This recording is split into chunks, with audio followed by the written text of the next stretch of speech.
It was a special day for my husband and me, our 10th wedding anniversary. We had planned a small gathering at our home with close family and friends, and we were both excited to celebrate. However, things took a strange turn when my sister in law's best friend, let's call her Amanda, showed up uninvited. Amanda had always been a bit clingy around my husband, but I never thought much of it. However, as soon as she walked into our home, I knew something was off. She gave me a sly smirk and made a beeline for my husband, who was greeting our guests. I tried to brush it off and enjoy the evening, but Amanda kept finding ways to be near my husband. She laughed a little too hard at his jokes, and I caught her giving him sultry looks out of the corner of my eye. I was starting to feel uneasy when I overheard her asking my husband if he wanted to go outside and get some fresh air. My husband politely declined, but I could see he was getting a little uncomfortable with Amanda's attention. As the night went on, Amanda became more and more aggressive in her pursuit of my husband. She kept touching his arm, trying to get him to dance with her, and even offered to help him clean up after the party. I didn't like the way she was acting, but I trusted my husband completely. I knew he loved me and would never do anything to hurt our relationship.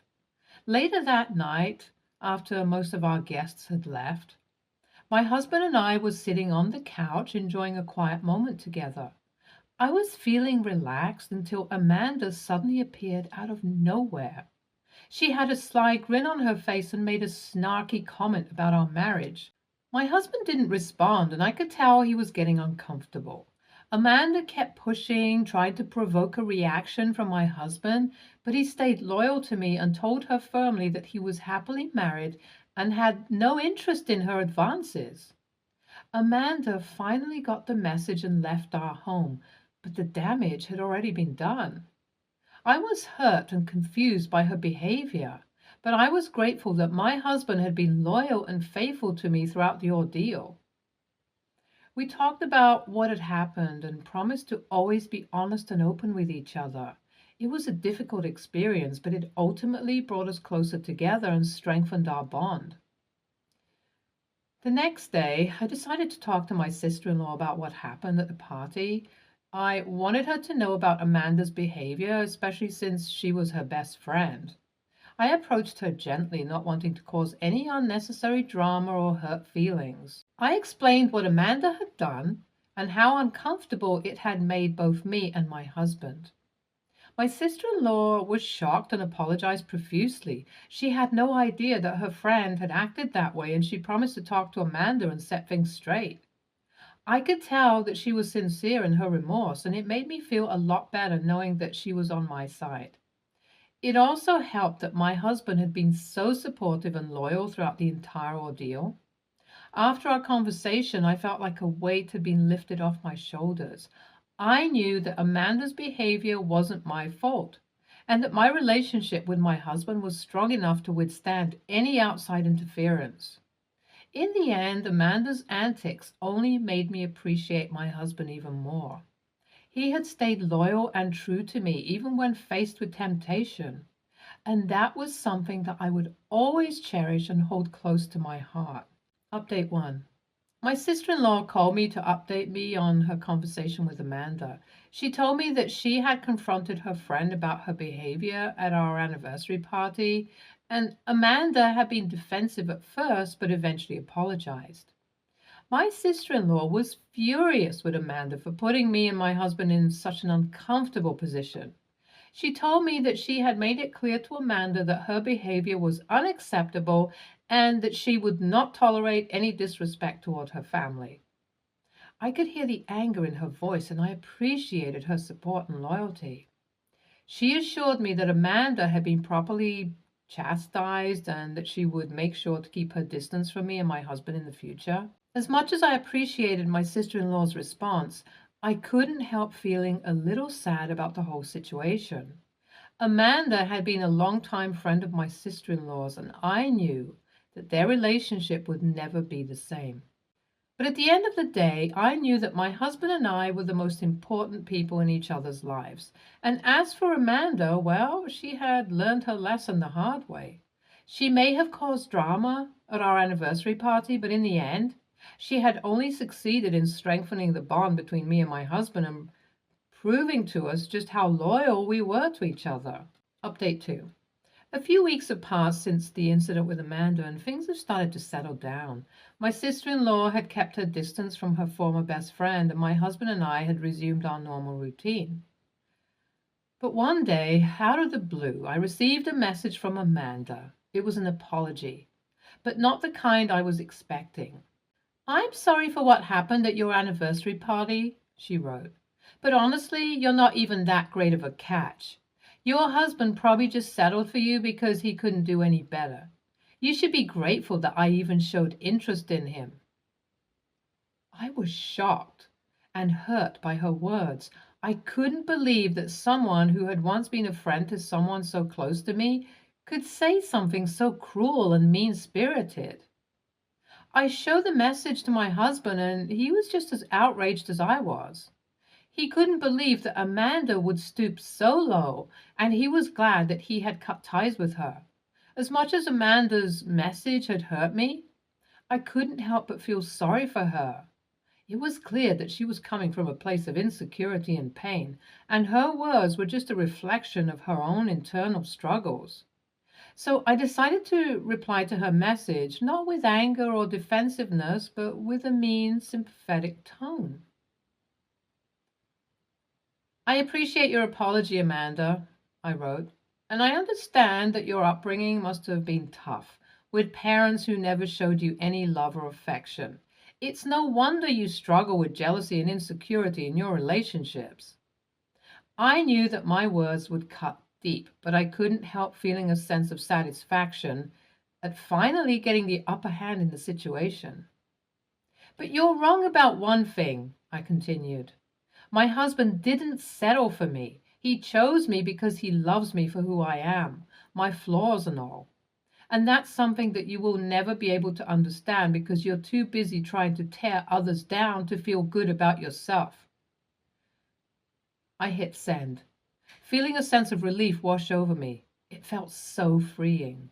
It wasn't the most mature response, but it felt good to stand up for myself and put Amanda in her place. In the end, I knew that Amanda's words didn't define me or my relationship with my husband. We were happy and in love, and nothing could change that. As for Amanda, well, I was content to let her go and move on with my life, surrounded by the people who truly loved and supported me. NTA, I feel really bad for OP and her husband. They didn't deserve to have their special day ruined like that. But I'm glad they were able to handle it with grace and dignity. Amanda seems to be a bit of a drama queen and an attention seeker. It's sad, but some people just can't handle not being the center of attention. NTA, Amanda's behavior is unacceptable, plain and simple. She should be ashamed of herself for trying to come between a married couple like that.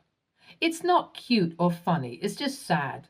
I think OP handled the situation well. She didn't let Amanda's behavior ruin her night, and she didn't stoop to her level when responding to her message. That takes a lot of maturity and self-control.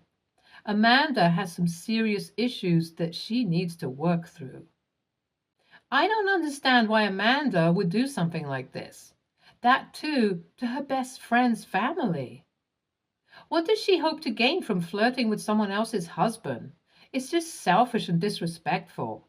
Amanda needs to learn some boundaries and respect. She can't just waltz into someone's event uninvited and start causing trouble. It's immature and shows a complete lack of social awareness. I think it's admirable that OP and her husband were able to move past this and not let it ruin their relationship. It shows that they have a strong and healthy marriage. Next story. My brother, 23, and I, 22 female, have raised our younger siblings together for the past few years. Both our parents have died. The kids' teachers know our situation and are generally pretty good about it, though we still get some comments at parents' evenings, and correspondence from school is often sent to Mr. and Mrs., our surname. We are used to it, and it's usually no big deal, sometimes pretty funny. What I did not find funny was my 14-year-old coming home from school saying he had a substitute teacher. The teacher works at the same school full time, but doesn't normally take any of our brother's classes. And as they took the register and saw his surname, the teacher said, "Another flowers in the attic kid. How many more of you are there?" Some of the kids laughed. Most apparently didn't really get it, and our brother was embarrassed but also didn't get the reference. A bunch of the kids Googled it in their next break and were laughing about it later on in the day. This teacher has taught our 16-year-old previously for a year, so we had met them multiple times at parents' nights. She has since told me they made comments to her too. When my brother came home and told me what happened and asked me what flowers in the attic is, I was really pissed off. We have had several similar comments before, and I didn't find them funny, but it's next level out of order IMO to say something like that to a young teenager, let alone in front of classmates. I complained to the school about it the next day. I went in a little strong, but I was pissed. I met with the principal and senior staff member, waiting over an hour for them to be free. I told them at the very least, I don't want any of the kids being taught by that teacher ever again. I think it will be dealt with after Christmas break, as this was right at the end of their last week. I got the impression they will likely be fired. My older brother followed up with an email to back me up and create a record of it. We saw some friends yesterday and told them about the incident. They were horrified, but not at the teacher, at me for complaining about it. They said it was a joke and I may have just cost someone their job. They think I overreacted and that it was pretty funny. They said, of course, people will make fit A comments because my brother and I are close and affectionate. I don't feel that I should need to say that it would never be anything like that, but to be crystal clear, there is nothing remotely sexual about our relationship. Our 14-year-old has been pretty embarrassed about it ever since. For the first time ever, he asked me not to hug or kiss him when I drop him off to meet his friends. He's worried about kids bullying him when he goes back to school. ETA. Just spoke to 16-year-old. She says she thinks it started after our first parents' night when this teacher met us and saw us interact. Most likely we arrived separately and my brother greeted me with a hug and a kiss on the cheek for it. I probably also had my youngest sister on my hip. Scandalous. 16-year-old says that might have given off family vibes. In reality, I was probably stressed as hell because I hate parents' night, and 16-year-old used to be a terror. Big bro was probably trying and failing to comfort me. LOL. ETA 2. A lot of people seem to think the teacher is just a sub. They are full-time, regular teachers at the school. They just stopped for this one class for my 14-year-old. NTA, what the heck was going through that teacher's head? That kind of joke is not only inappropriate and crass, but it made light of the fact that the kid is an orphan being raised by his siblings and opened up a floodgate for bullying. No one with that little social intelligence should be teaching children. Sadly, it looks like some people don't understand the damage that teacher did to your brother. Hopefully he and his friends feel comfortable with the affection you and your brother give him after that teacher soured it for him. NTA, this person should not be a teacher. Joking about your parents' death and insinuating that you and your sibling are incestuous is utterly unprofessional, crass, and frankly mind-blowing. They have implanted this idea into the heads of your brother's classmates. This is how people get bullied and become the subject of rumors that can have devastating effects on their life. He deserves to lose his job for being so callous. Life is hard enough without an adult rubbing salt in the wounds. RO2. It sucks even more because besides his actual friends, 14-year-old does not make it public knowledge that he is being raised by his siblings. He doesn't want the attention or to have a million questions about it. He likes to blend in. So he refers to us as his mom and dad, and as far as anyone knows, his family is normal. Now that these kids all know the real situation, the mom and dad thing is even worse because it makes it sound like we've been acting like a married couple, and that he actually calls us that. He is dreading going back to school and having to face all the comments, questions, and jokes. I am praying he doesn't start getting bullied over it. Next story. I, 29, female, work afternoon shifts. I leave my house at the same time each weekday. Over the last 2 weeks, I've noticed an SUV with personalized plates parked just outside my house on the curb. Aussie spelling. I've lived in the same house for a few years, and it's a quiet neighborhood. This car is not one I've seen here before. It appears at around 1 to 2 p.m. each day. It's always running, auto lights on, and there is always a brunette woman, mid-30s, sitting inside. She's well within her rights to be there. It's a public space. But just because I've never seen her before and she keeps appearing and just sitting there, not visiting anybody or seeming to be leaving the vehicle, I started to feel a little weirded out, and possibly because it's right at my house. I feel like she watches me come and go. She gave me private investigative vibes, but I do have anxiety, so maybe not. So today I had a day off and I had had enough of wandering, so purely out of curiosity, I decided to go and speak to the woman in the car. As I went out there, I noticed her raise her phone. Taking a photo of me, maybe? I calmly went to her window and introduced myself to her. I mentioned that I noticed her in the area recently. I asked her if there was anything I can help with, kind of trying to be polite, but find out who the heck she is. She got extremely defensive and started to record me on her phone. She pointed to her back seat and told me I am waking her baby up. She told me she parks her car here under the shade of the tree. Many trees in my area, so I'm not sure this makes sense, lol.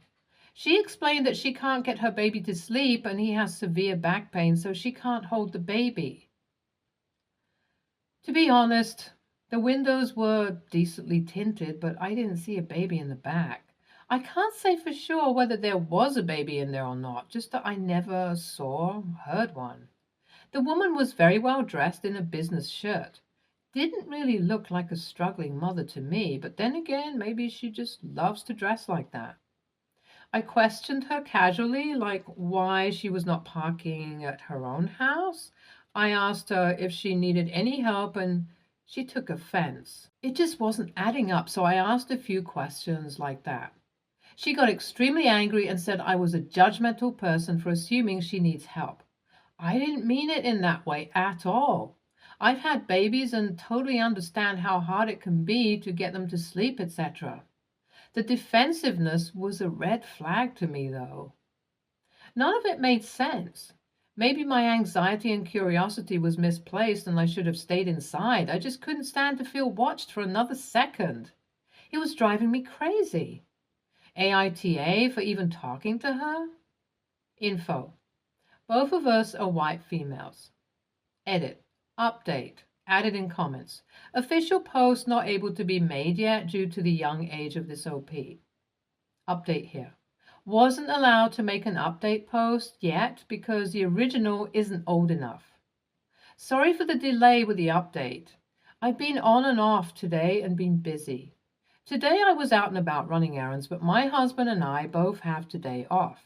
Little break over New Year's. And I told him to low-key watch for if she arrives between 1 p.m. and 2 p.m. today. He told me he went outside twice during that time period to check the mail, and she wasn't there. Fantastic. I guess I scared her off. So I went out for my daily walk. Usually I go in the mornings on a work day. At around 4 p.m., feeling so happy that I'm not being watched or recorded, lol. But actually my stomach dropped when I got to the end of the driveway. She was still there, just further down the street, car on, lights on. She must have arrived a little later than usual, and this time she was parked behind my next door neighbor's fence. Found another tree. So she's not visible from inside my house anymore. Kind of eases my mind that she's not watching me directly, but I'm convinced she's watching the street, either as a whole or she's watching a particular household. It's 4 p.m. and the baby can't surely still be napping, lol. I walked off the other day, so I didn't go directly past her car, and I texted my husband to let him know she's out there and to stay inside. When I came back, she was gone. I took some pretty obvious photos just from my phone, and I'm going to send it through to Police Link.